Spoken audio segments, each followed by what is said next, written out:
Whenever we make something, we try to make it really well, and then we expand on it. And that's why we have 60 flavors of cotton candy in-house that we can make. 60, that's, how long did that take to develop? It's an ever-growing list. Shooting for 1,000. No, I'm just kidding. Challenge accepted. Right. As far as business challenges specifically, I would say just determining the best areas to grow. Thankfully, we live in a community where we have a lot of opportunities, but sometimes we have to step back and say, okay, which ones are the things that are going to provide the most benefit, and which direction do we go?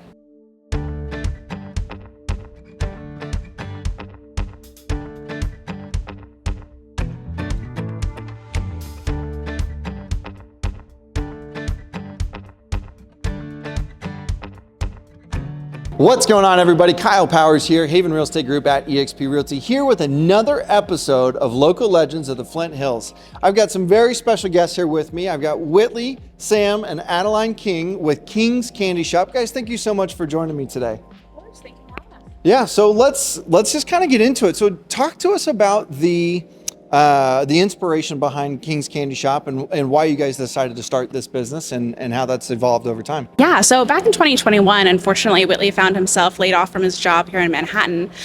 We had seen online, we saw a video of somebody making cotton candy sugar. It looked so fun. And I think in the back of our minds, we always thought that opening a business would be something that would be a great challenge for us. Sure. So we thought, okay, let's give it a try. We made some in-house flavors. We did some trial runs. We got a little cotton candy machine. And then we tested out our first week at the farmer's market, and we were so well received. So we stuck with that for about a year, and we've just been growing since then.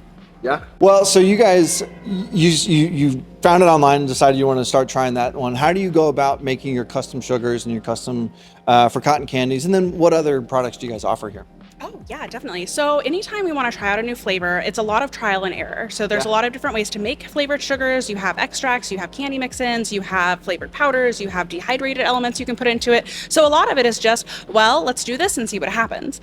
So in addition to the cotton candy, we now offer the freeze-dried candy. We are partnering with other local candy makers. We have our locally made toffee here next to us. We're also doing some in-house made lollipops and hard candies. Really, it kind of makes us into little sugar mad scientists.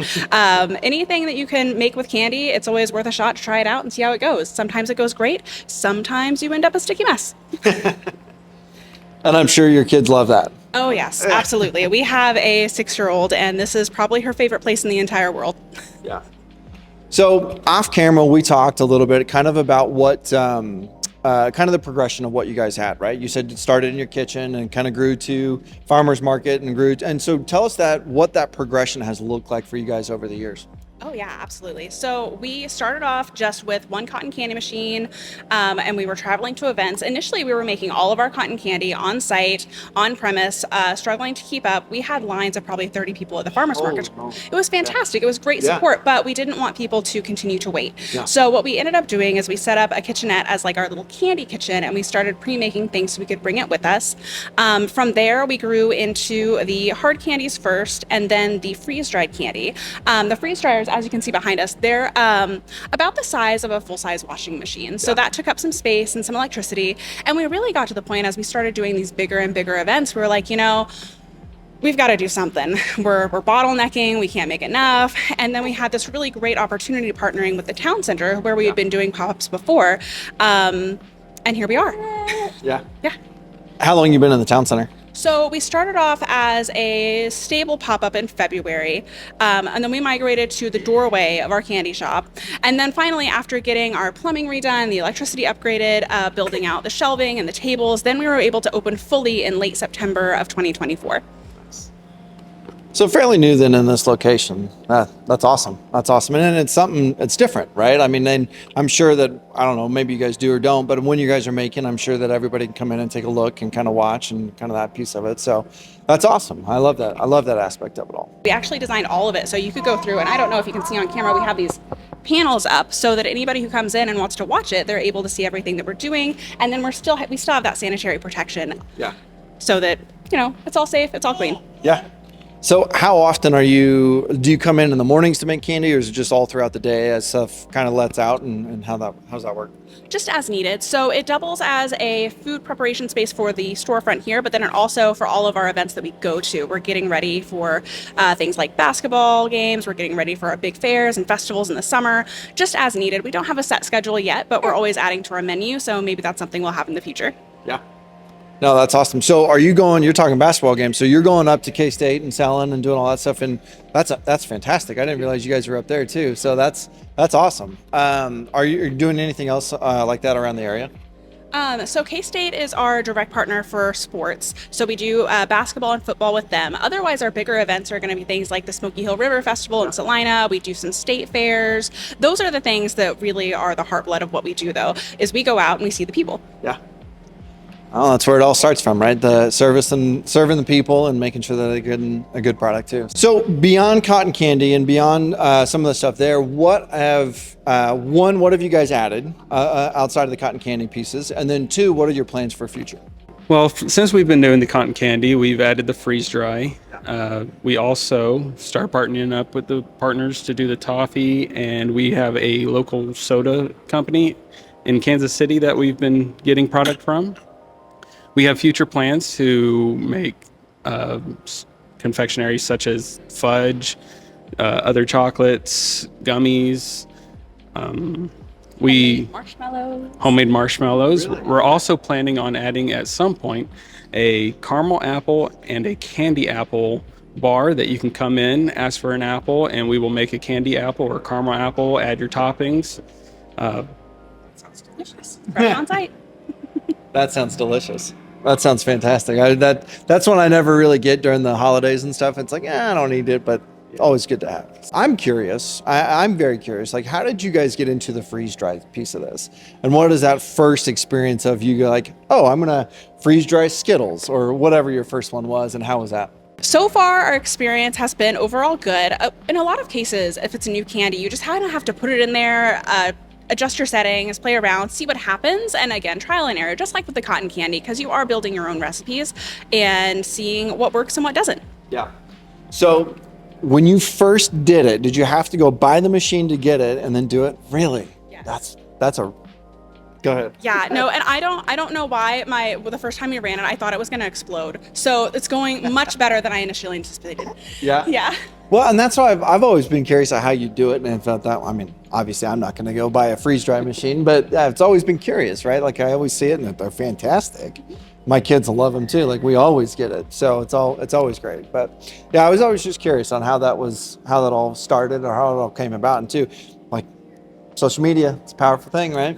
It's a powerful thing. How have, and Whitley, I'll ask you this question, but how have the farmers markets and the local markets and the local things kind of been able to help you guys kind of progress your business, and how's that been a good impact for you? Yeah, starting off at the farmers markets, we were able to really get to know our community, and we got to know all the other vendors there, and they also helped us reach out to other events that we were not aware of, help us get into more events, help us with partnerships. We're always looking to try to expand and grow these connections with other vendors. No, and I think that's the big piece, right? I think that's where getting into that community, not necessarily Manhattan community, I'm talking more the community of farmers markets, and getting in front of those people and kind of into those circles always makes a good piece.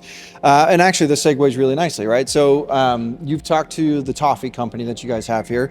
Absolutely bring them up. You can talk about that partnership, and then also, what other types of partnerships that you're particularly looking for? Is it more toffee? Is it more gummies? Is it more whatever that type of thing is? What does that look like?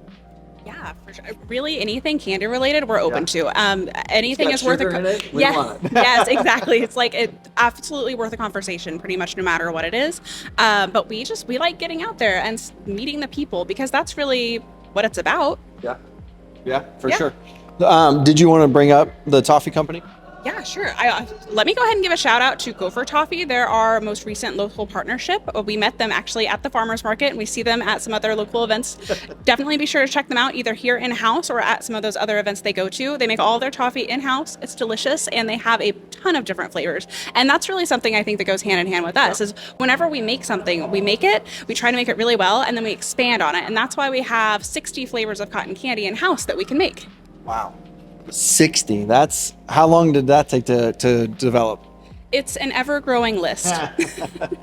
Shooting for 1,000. No, I'm just kidding. Challenge accepted. Right? Oh, I was just going to mention, a second to last question. I really just want to segue into one of the things we really aim to do as a candy shop is to be accessible. We get comments all the time. Oh, your freeze dried is cheaper than everybody else's, or oh, this is only $5. And it's like, that's what I love to hear because I want it to be accessible for everybody, even though it's considered like a luxury product. You started as a mobile candy shop, kind of started with that one. Now you have the storefront, all that stuff. What challenges have you overcome, or what challenges have you encountered over the last couple of years, and how have you overcome those?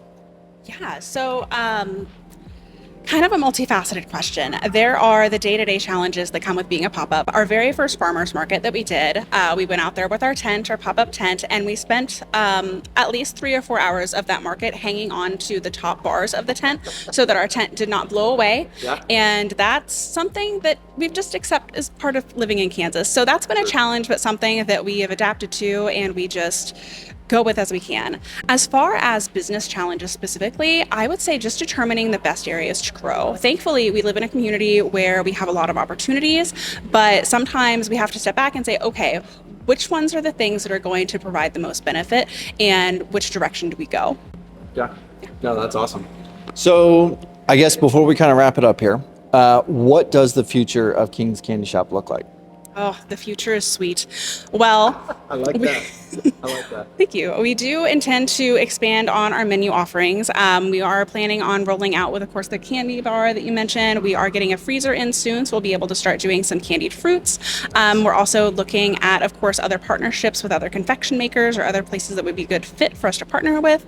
Hopefully, you'll see us at a lot more events. Yeah. We are not only are we a food establishment here, but we also have 2 mobile units, so we kind of go all over Kansas. Yeah. Before the last question, I always like to give, so how does somebody reach out to you, right? Like, what are your store hours? I know obviously you can walk in. Can they call? Like, how do they get a hold of you? And then what can they do to help support you? Yeah, of course. So anytime you want to get a hold of us, you can either message us on our Facebook, you can come in and chat with us in the shop, or you can shoot us an email.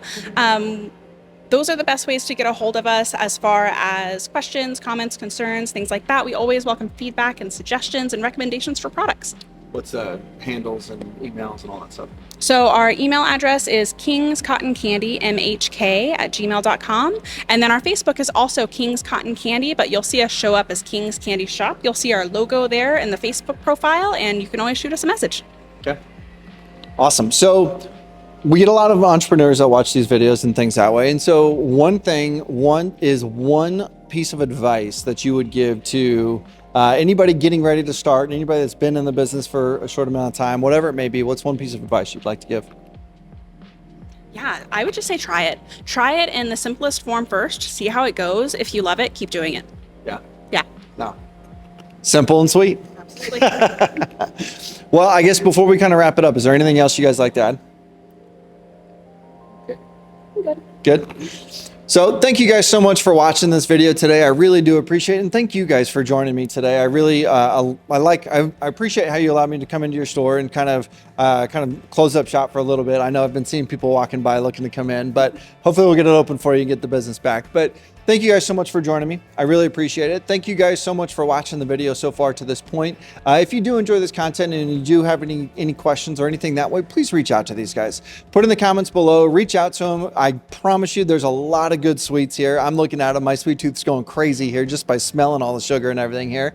But it's fantastic. They've got a beautiful space here. So come on by, it's sweet 600. What suite are you? 660. Suite 660 here in the town center. Come on by, take a look at what they've got here and what they have. And again, you'll enjoy what you can watch them make the candy themselves too. So that's the best part of it. So Guys, thank you so much for watching. If you haven't done so already, go ahead and hit that subscribe button. Go and hit that little bell so you get notified of any future content, and give us that like, because it does help us grow that channel. And please go ahead and share this video with anybody that you know that is interested in learning a little bit more about the candy making process or anything else, what that may be, and just kind of a little bit more about King's Candy Shop and what they have here. So thank you guys so much. Appreciate it. Absolutely. Thanks for having us. Thank you.